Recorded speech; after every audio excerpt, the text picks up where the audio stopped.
समर्पण जीवन को सहज और सरल बना देता है। कई बार आप सोचते होंगे कि पूजा पाठ करने से होता क्या है। तो ये प्रसंग सुनो और जानो कि पूजा पाठ करने से होता क्या है। हरे कृष्ण दोस्तों, मैं हूं अनुज शर्मा। वडोदरा से थोड़ा सा दूर एक कस्बा था, छोटा सा गांव। वहां एक सरकारी अध्यापक थे, मनसुख राम।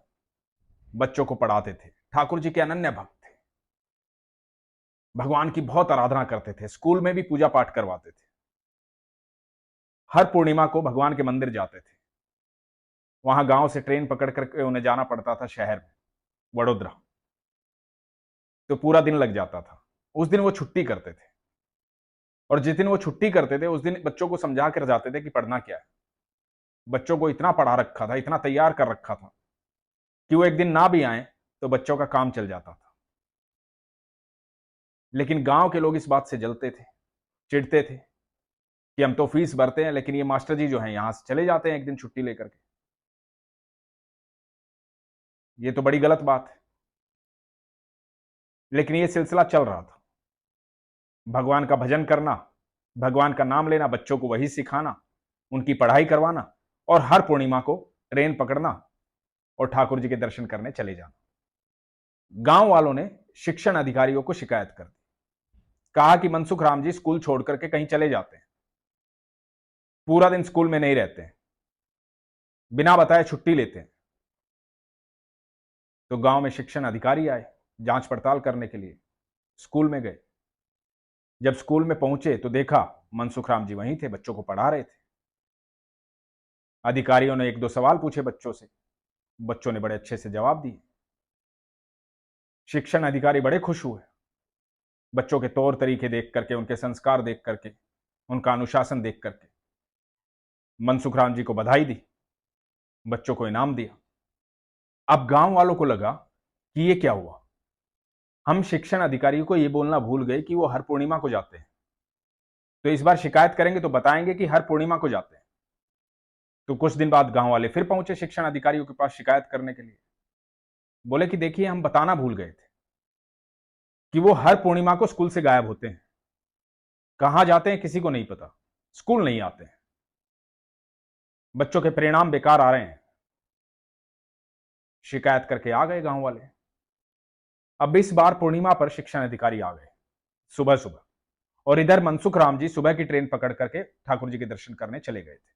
अब ये खबर लगी मनसुख राम जी की पत्नी को कि शिक्षण अधिकारी आए हैं, और मनसुख राम जी तो जा चुके हैं ठाकुर जी के दर्शन करने के लिए। मनसुख राम जी की पत्नी घबरा गई, भाग कर गई ठाकुर जी के पास, अपने घर के मंदिर में। ठाकुर जी को बोली कि ठाकुर जी, आज शिक्षण अधिकारी आए हैं, गांव वालों ने शिकायत की है, यदि कुछ हो गया, कोई कार्रवाई हुई, तो कल लोग क्या कहेंगे कि ठाकुर जी के दर्शन करने गए थे इसलिए ऐसा हो गया।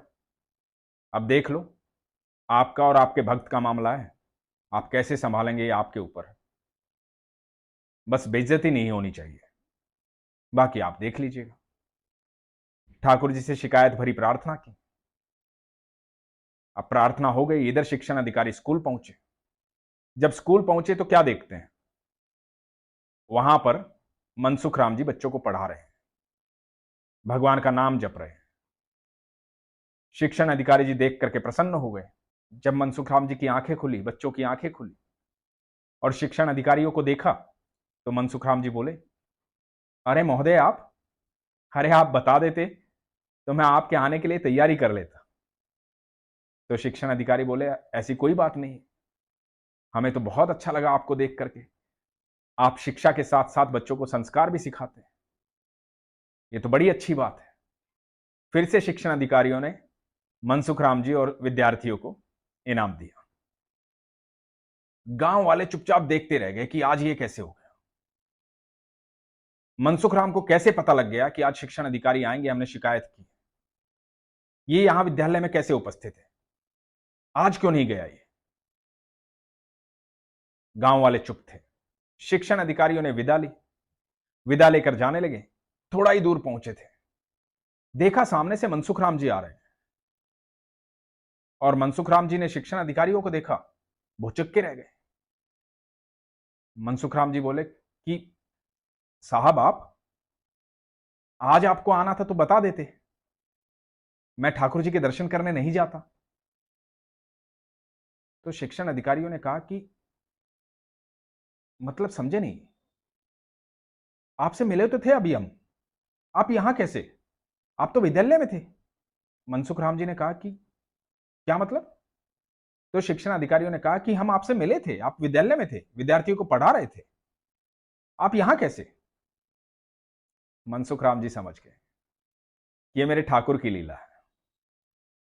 मनसुख राम जी बोले कि मैं तो अपने ठाकुर के दर्शन करने गया था, तो मेरी जगह वहां ठाकुर जी खड़े थे, ठाकुर जी मेरी नौकरी कर रहे थे, ठाकुर जी बच्चों को पढ़ा रहे थे, और भाग करके मनसुख राम जी विद्यालय गए। पीछे पीछे शिक्षण अधिकारी, उनके पीछे पीछे पूरा गांव। बात गांव में आग की तरह फैल गई, सारे गांव वाले विद्यालय में आ गए। मनसुख राम जी पहुंचे अपनी कक्षा में, उस कुर्सी को देखा जिस पर बैठकर ठाकुर जी ने बच्चों को पढ़ाया था, उस कुर्सी की परिक्रमा की, और शिक्षण अधिकारियों को बोले, ये लीजिए मेरा इस्तीफा, ऐसी नौकरी का क्या फायदा। मुझ जैसे तुच्छ व्यक्ति के लिए मेरे ठाकुर को नौकरी करनी पड़ गई, तो ऐसी नौकरी मुझे नहीं चाहिए। मेरा ठाकुर सब कुछ छोड़ करके यहां बच्चों को पढ़ाने आया, यह साबित करने के लिए कि मैं विद्यालय में हूं, ऐसी नौकरी नहीं चाहिए। और मनसुख राम जी ने इस्तीफा दे दिया। गांव वालों ने खूब समझाया, शिक्षण अधिकारियों ने खूब समझाया, सबने माफी मांगी। मनसुख राम जी ने कहा कि आप लोग नहीं समझ सकते, जिस दिन ठाकुर आपको मिल जाएगा ना, उस दिन आप समझोगे। ये विश्वास की बात है। यही तो मैं आपसे कहता हूं, जिस दिन ठाकुर जी आपको मिल जाएंगे, जिस दिन आपका विश्वास अनुभव में बदल जाएगा, उस दिन जीवन का हर पल चमत्कार हो जाएगा। लेकिन उसके लिए सबसे जरूरी चीज है विश्वास। यह प्रसंग हमें किरण गोस्वामी जी ने भेजा था, वो चाहती थी कि हम आपको सुनाएं। इस प्रसंग को पढ़कर मुझे बड़ा आनंद आया, मुझे यकीन है आपको भी आनंद आया होगा। लेकिन मेरी ये बात मानिएगा जरूर कि अपने विश्वास को मजबूत रखो, अपना ख्याल रखो। हरे कृष्ण।